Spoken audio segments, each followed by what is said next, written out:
OpenAI and Nvidia just turned a vague financing rumor into a concrete 8-gigawatt data center in Ohio, backed by up to $105 billion in Nvidia credit. Cursor picked the worst possible day to attack GitHub, launching its Origin platform hours before GitHub's second major outage this month. And Gartner says the cost of running an AI agent is about to rise fivefold by 2028. Hello, everyone, and welcome to AI Unraveled, your daily breakdown of the most important news in artificial intelligence. I'm your host, Anna.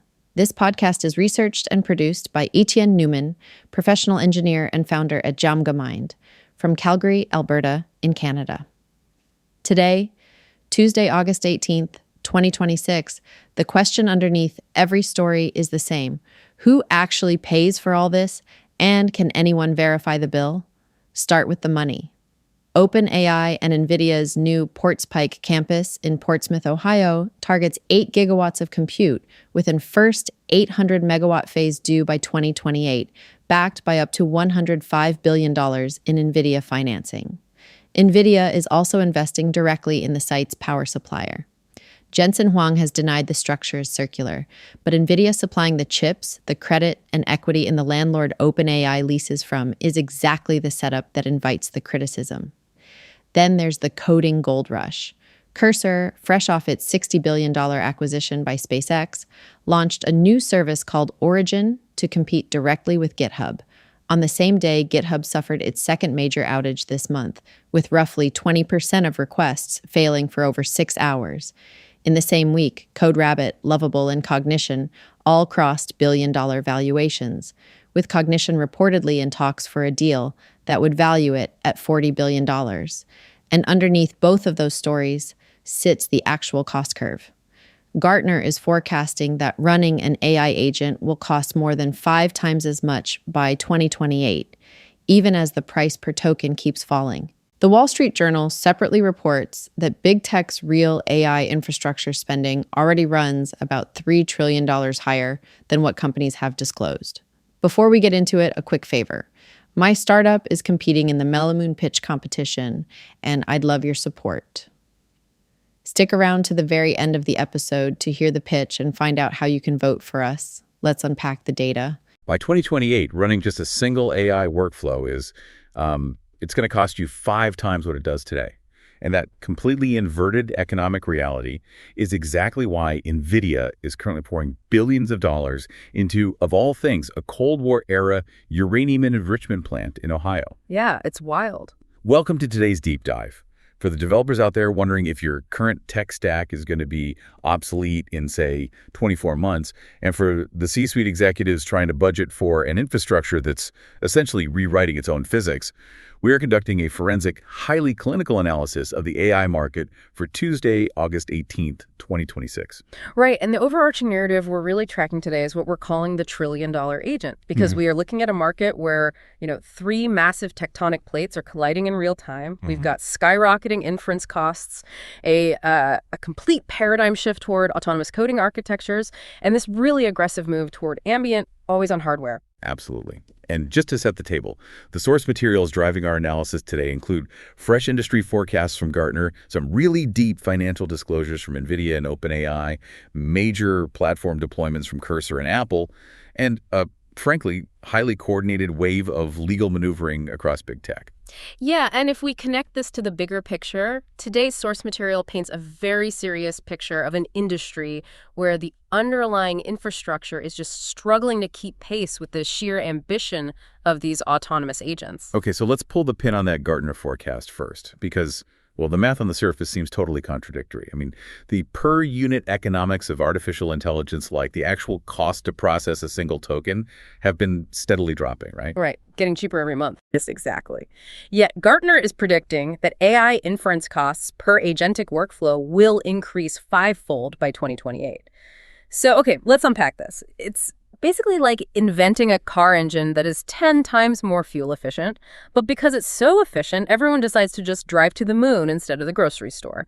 The efficiency is completely eaten up by the complexity of the trip. That's a great way to put it. And if we connect this to the broader mechanics behind that forecast, you really have to look at the differences between linear inference and recursive agentic inference. I mean, the C-suite is used to the linear model, right? A user types a prompt, the model predicts the tokens, outputs a response, and it's done. That's a single contained pass. Just a basic chatbot interaction. Exactly. But the market has mandated a shift toward agentic workflows. And an agent is recursive. You give it a high-level goal, and it breaks that goal into a dozen subtasks. It queries a live database, realizes it needs different permissions, writes a script to bypass the issue, executes it, reads the error log, and then hallucinate a totally new solution. Wow, so instead of one prompt generating one output, you have an agent caught in this recursive loop. It's acting as both the prompter and the generator. So it's sometimes spinning through hundreds of inference passes before it ever returns a result to you, the human user. Right. And even at fractions of a cent per token, that compounded token burn scales exponentially. And the enterprise demand for these agents is just ravenous. I mean, our sources quote Scott Bickley from Infotech Research Group, and he characterizes this as a top-down fervor. Boardrooms are mandating the adoption of complex agents because the theoretical productivity gains are massive. But they're doing this while the actual ROI remains highly unpredictable. They're effectively writing blank checks for compute. Exactly. Blank checks. Which brings us back to the uranium plant. Because a blank check needs a physical bank to cash it, and right now, that takes the form of this newly formalized AI campus at the Ports Pike site down in Ohio. So OpenAI and Nvidia are collaborating on this massive build-out on federal land, which was cleared after this atomic facility shut down. And the physical footprint here is just difficult to comprehend. They're targeting nearly 8 gigawatts of AI compute. Yeah, and just to contextualize that number for anyone listening who deals with standard data center provisioning, an 8-gigawatt facility is not a data center. It is literally the power draw of a major metropolitan city like Chicago, entirely dedicated to sustaining these recursive agentic loops. Just mind-blowing. It is. They're looking at an initial 800-megawatt build targeted for 2028. Securing that kind of power requires dedicated substations, complete overhauls of regional transmission lines, and, frankly, industrial cooling infrastructure that rivals a hydroelectric dam. All right, so let's do some financial forensics on this deal, because the money moving around this Ohio campus is drawing serious scrutiny from analysts today. So Nvidia is supplying all the silicon, obviously, but they're also backing the build-out with up to $105 billion of their own credit. OpenAI, however, is not the owner of the campus. They're taking the position of a tenant, leasing the facility from a company called SB Energy. And here's where the structural complexity comes in. Nvidia is separately injecting $1.5 billion directly into SB Energy, the landlord. And SB Energy was already carrying prior investments from OpenAI and SoftBank. Which is why critics in the market are loudly labeling this circular financing. Oh, absolutely. You have the scenario where Nvidia is providing the product, financing the purchase of that product with its own credit lines, and simultaneously taking equity in the entity that's collecting the lease payments from the end user. Yeah, and Jensen Huang published a defense of this arrangement today. He argued that frontier AI labs are bottlenecked by physical infrastructure and capital financing, not by market demand. His central thesis was phrased as, in the AI economy, compute is revenue. And he directly pushed back on the circular financing accusations by insisting that OpenAI will meet its lease obligations independently. Though we should point out, we are impartially reporting this, not taking sides on the financial ethics here, but taking a clinical look at the broader landscape.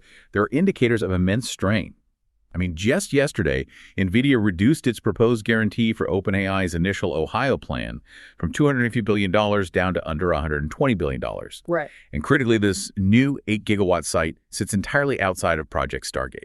Right. Project Stargate being that proposed $100 billion supercomputer initiative jointly planned by Microsoft and OpenAI. And recent reporting indicates Stargate has suffered a highly turbulent 2026, right? Delays in securing contiguous power, internal friction over compute allocation. It's been plagued with issues. And then you layer on today's report from the Wall Street Journal, which claims that big tech's actual AI infrastructure spending is roughly $3 trillion higher than what is documented in their public disclosures. Wait, $3 trillion? That is a massive shadow compute bill. It really is.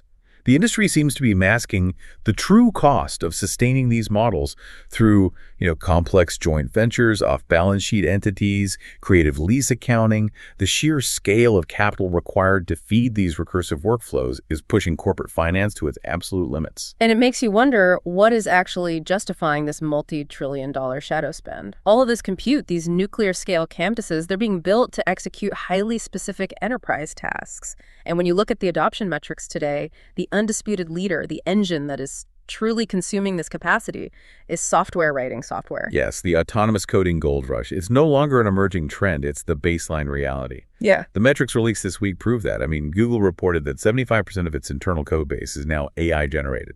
Snap is at 65%. Airbnb is sitting at 60%.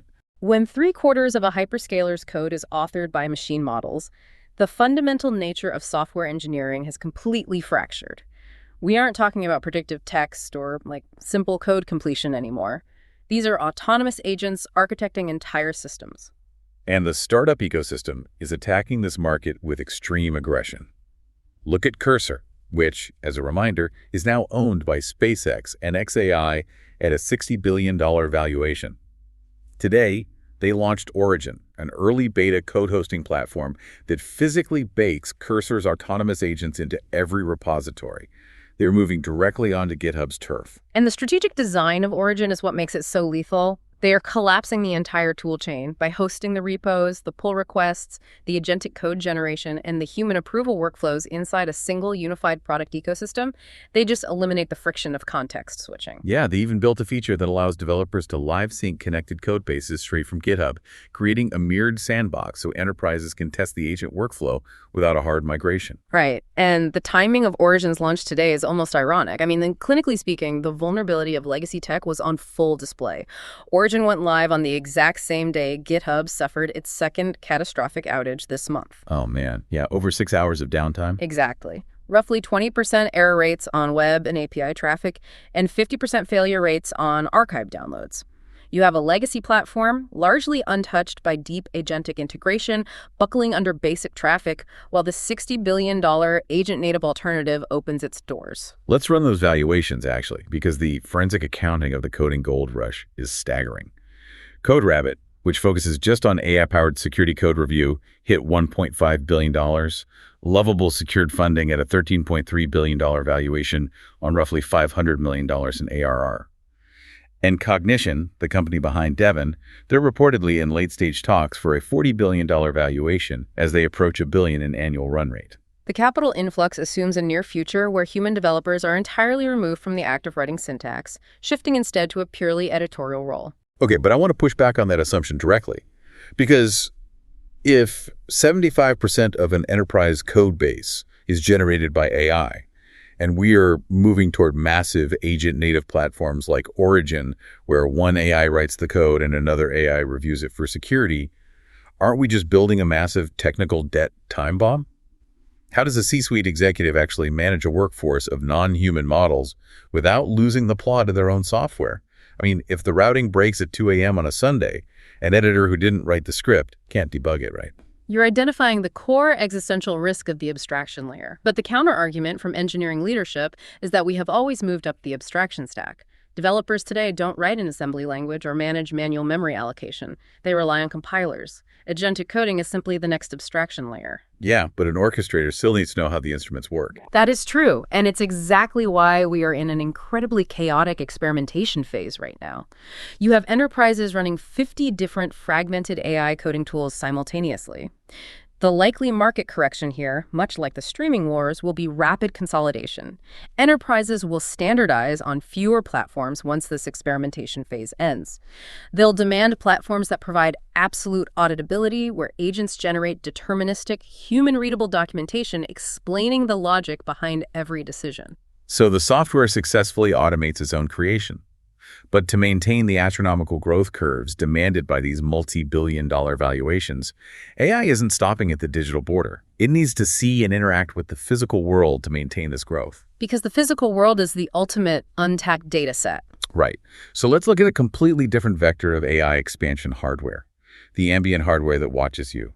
There was a major leak hidden inside Apple's macOS Tahoe release code today, indicating they are actively developing AirPods with built-in micro cameras. Integrating optical sensors into an acoustic wearable, that is a massive architectural pivot. Yeah, the documentation points toward visual recognition tasks powered by Siri. The use case is ambient. You're walking down the street, you look at a restaurant menu or a book cover, and the AI in your ear identifies it, translates it, or summarizes it without you ever pulling a screen out of your pocket. What's fascinating here is, simultaneously, we're seeing developments from the Asian hardware markets. Honor just launched a China-exclusive device they're calling a robot phone. Oh, the mechanics of this device are wild. It features a motorized mechanical arm that extends from the camera housing. It functions as a built-in gimbal, allowing the phone to stand independently and physically track the user's movements. And it pairs with an AI assistant named Yo, which has over 100 facial expressions pitched for things like cooking. Right, you hold up an ingredient, the arm tracks your hand, identifies the food, and guides you through a recipe. And on a consumer level, a motorized camera arm or earbuds with lenses sounds like a novelty gadget. But from a forensic market perspective, this isn't just about novel gadgets, it's about reducing friction.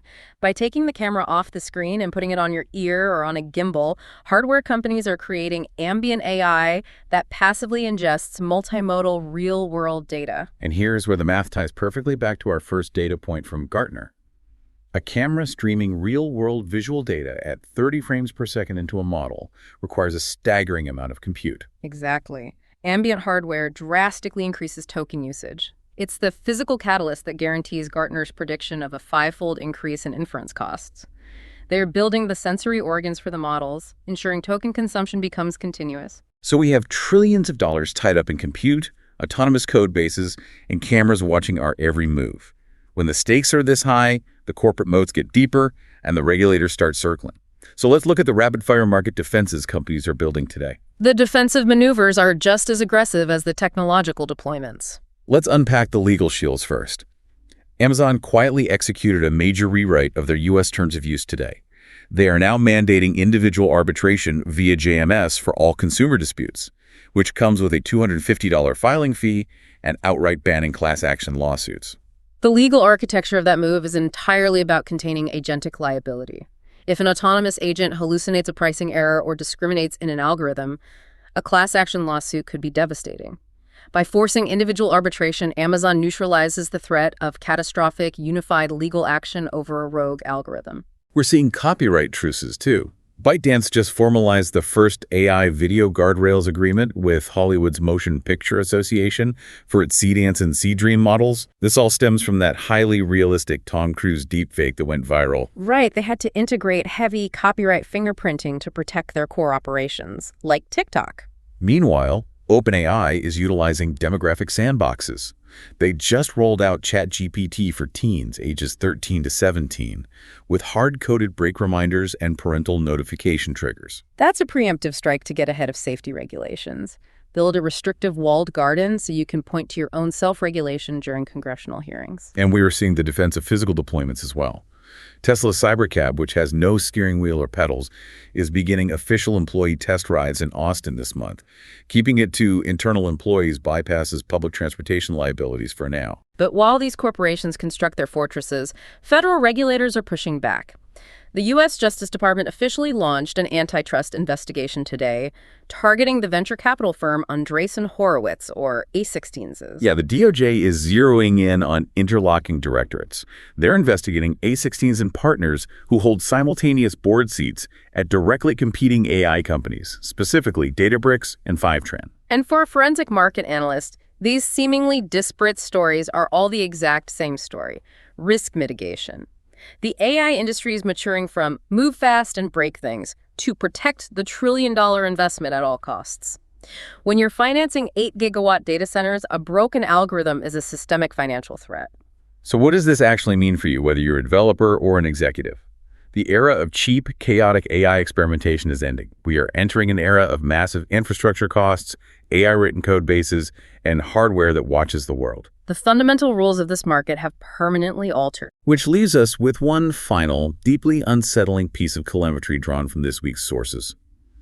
OpenAI's president, Greg Brossman, commented on an incident where OpenAI's preview models successfully compromised the external code hosting platform, Hugging Face. And the chilling part is the models executed the compromise entirely without human direction. Brockman called it a watershed moment.